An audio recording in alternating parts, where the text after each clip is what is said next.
Hey everyone, welcome back to the channel. My name is Mace. Today's video, why American and European trucks are so different.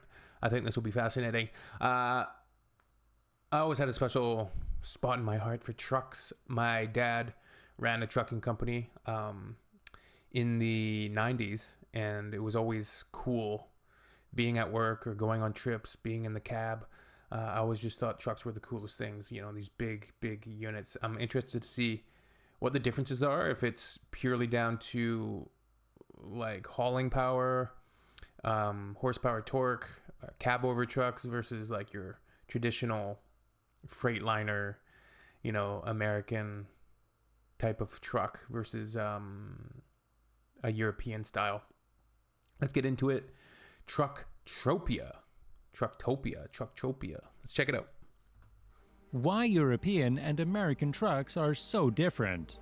American and European semi-trucks are very different. In America, you see all the trucks with a long nose and wheelbase with the cabin behind the engine. Yeah, Peterbilt, the long nose, the sleeper cabin in the back.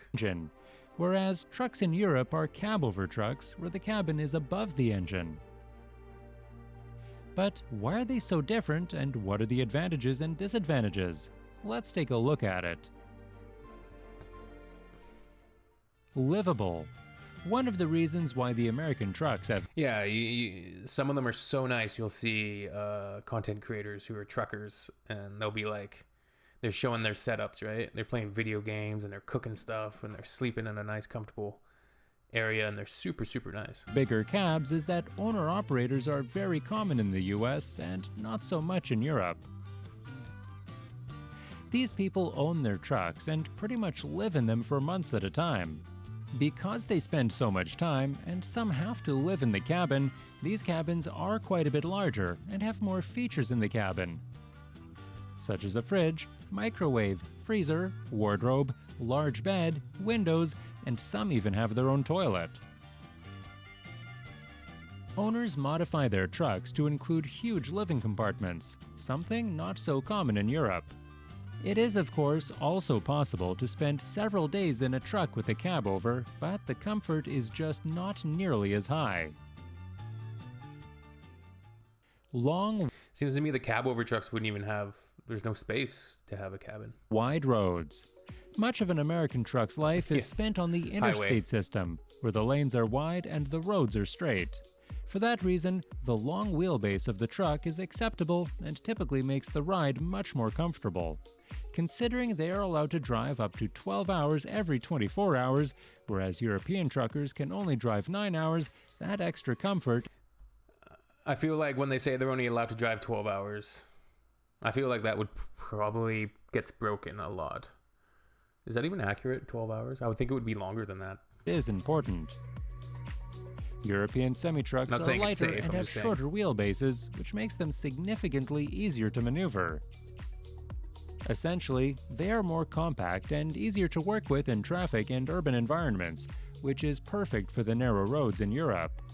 Also, the cab-over has a better overview and less blind spots, which increase safety noticeably. Yeah, it would always stress me out if I had to drive like your typical North American 18-wheeler truck in like the city. Seems like that would be a stressful endeavor.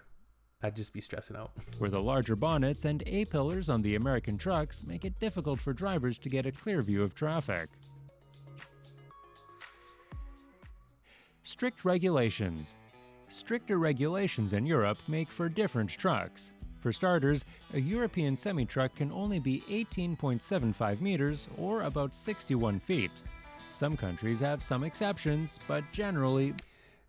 If you guys have ever seen road trains in Australia, those are super cool. They'll have up to like 4 to 6 trailers sometimes. They're crazy because they don't have a... Like the train network is not substantial, I guess. So they have these road trains that operate kind of like... Just like it sounds, a road train. That is the rule. Because of these restrictions, European trucks have to be as short as possible so they can tow more cargo. Considering American cabs can be 20 feet long, that only leaves 40 feet of room for cargo. So, in order to make more room for cargo, the cab has to be as short as possible. Yeah, the wheelbase Similar is super requirements short. in the US have been revoked back in 1986, and trucks now can be much longer. Actually, back in the day, cab-over trucks were quite popular in the US, but without strict limitations, roomier and more convenient to live with conventional design trucks prevailed. Speed and aerodynamics. A big difference between the European semi-trucks and American ones is that in Europe, the speed is limited to 90 kilometers per hour, but in some places in the US, Not in Germany. Yeah. trucks are allowed to reach 129 and even 137 kilometers per hour. It is on the long straight roads, at high speed, the better aerodynamics and longer wheelbase is a clear advantage for the long-nosed trucks, which are created for the long trips. Long haul. Conclusion. So, the reason why there is such a big difference between trucks in Europe compared to America is that they are used in different ways. There are different rules that must be observed, both in terms of speed, driving time, lengths, weight, etc. And that there is a big difference between roads and the infrastructure. So, one is not necessarily better than the other, but they are adapted to the needs of truck owners, the driver, and the government requirements. Which is your favorite? Thanks for watching, and remember to subscribe for much more. So yeah, Europe's a big place, so it's a bit of probably a generalization when we're talking about specifically European trucks versus American trucks, because you're gonna find a lot of cab over trucks. You're gonna find a lot of long nose trucks. I'm sure there's still long nose trucks in Europe as well. Europe's a big place. There's a lot of different countries, a lot of different regulations. Even though the EU, there would be some things to streamline transportation, safety measures, and all of that. But yeah, trucking's an interesting job. They have deadlines to make, and I think a lot of the times, I'm sure in the past especially, they would be driving a lot longer than 12 hours per day. Probably like driving for 20 hours a day or something like that. But yeah, a lot of sitting down, a lot of lonely hours on the road. All right. Shout out to Ray from Trailer Park Boys. He was a trucker. Yep. Ladies of the night and such. All right. See you guys.